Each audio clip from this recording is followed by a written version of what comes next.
Alright, Yenzers, what's up? So, we're going to do a little comparison and talk about a new pistol. It's not mine, it's actually on loan. I'm going to clean it up for a friend of mine. They seen my 686 and how blinging it was, and it was like, man, how the hell did you do that? So I was like, man, leave it. Take care of it for you, no problem. But let's get rid of this. This is my 686. We all know and love. This is the one with the firing pin and the hammer. No lock on it.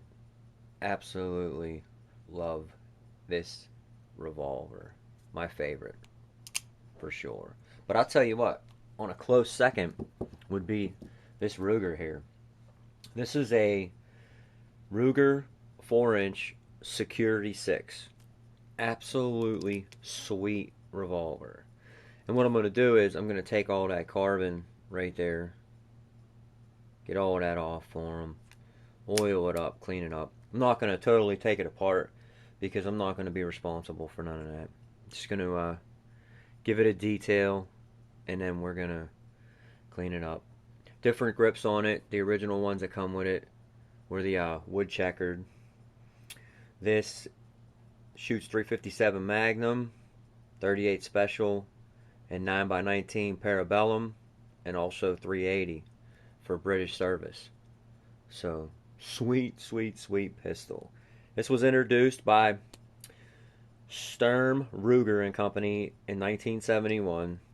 It's the most newest modern revolver for police, military, and civilian use.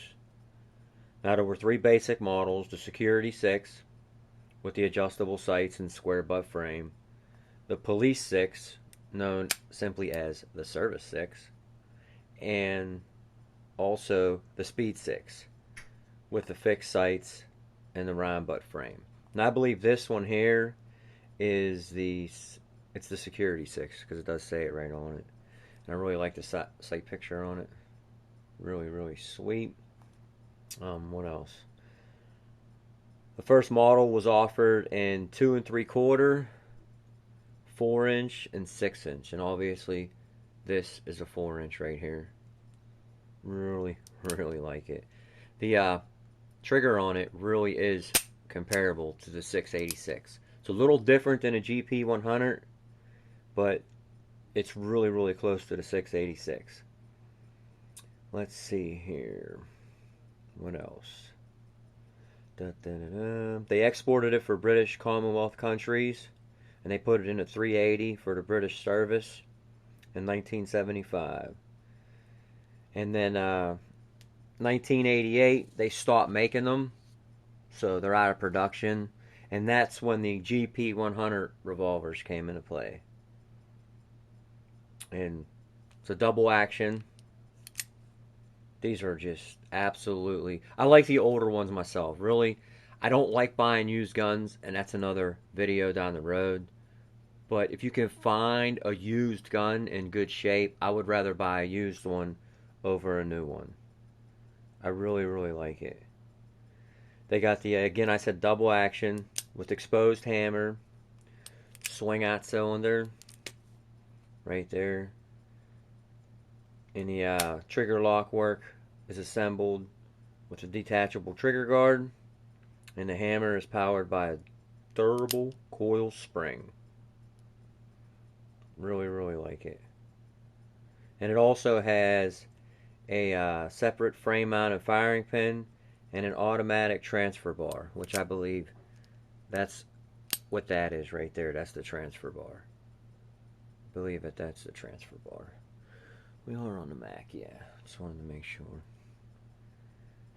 And what else? That transfer bar permits the hammer to strike the firing pin only if the trigger is fully depressed. So, I like that also. And that's it. Holds 6 rounds. And like I said before, the standard grip was checkered, wood checkered. Absolutely, really, really nice revolver. You really can't beat it. So if I ever see one for a really good price, you know that's what I'm going with.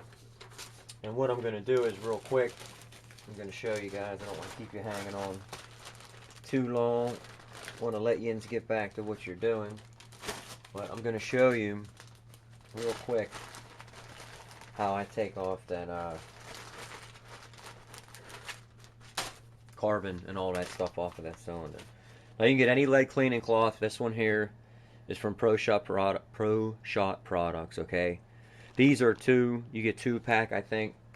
These are a lot cheaper. I had the Birchwood Casey. I paid like $10 for it. So, and these do the exact same thing. And we all know I like the Pro Shot products.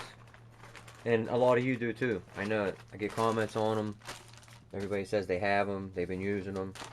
So, what I usually do is, instead of using the whole rag, I'll just cut sections of it off. Because you don't need the whole rag for this, you know? And it lasts longer too. See, I just cut squares off like that. So, I just take a small piece. And then what I do is, I just cut, I don't know, a 2x2 or a 3x3. All depends on what I'm trying to do with it. Okay, right there. You cannot use these on bluing. Please do not use them on anything that's blued. It will remove it. And then what you do is, let me put it back on the Mac here for you. See all that carbon right there? You take this and you just rub this on it like that. And it doesn't take much work at all. And you just go over it. Now, if this was my firearm, I would totally disassemble this firearm and really clean every nook and cranny on it. But it's not mine. I'm not familiar with it.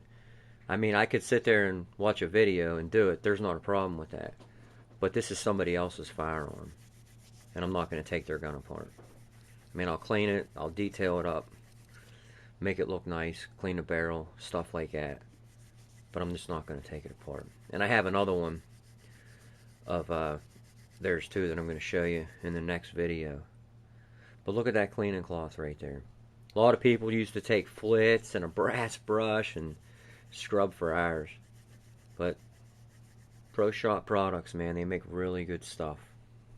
And it's really not that expensive. It's made in the USA. And it does the job. I'm almost finished there. Just want to give you guys a quick before and after. I know it's a long video. I don't like making super long videos, but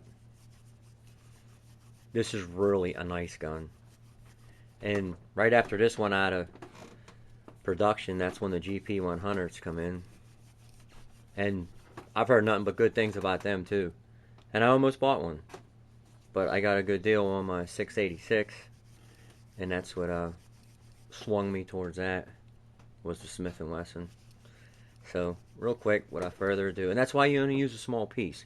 Then I'll cut some small pieces, I'll run it down the cylinder, I'll run it down the barrel, and it'll look good as new again. So look, as you can see, just in that couple of minutes right there, cleaned all that up. I mean, I still got some spots to hit, but just gives you a general idea. You know, the injector rod, I'm going to put some oil on that, clean up the face of that, get all that gunk out of there and that. But what a great piece of history. What a great revolver. I really like it. And if you come across one at a good price, pick it up. Alright, Yinzers, have a positive day. Later.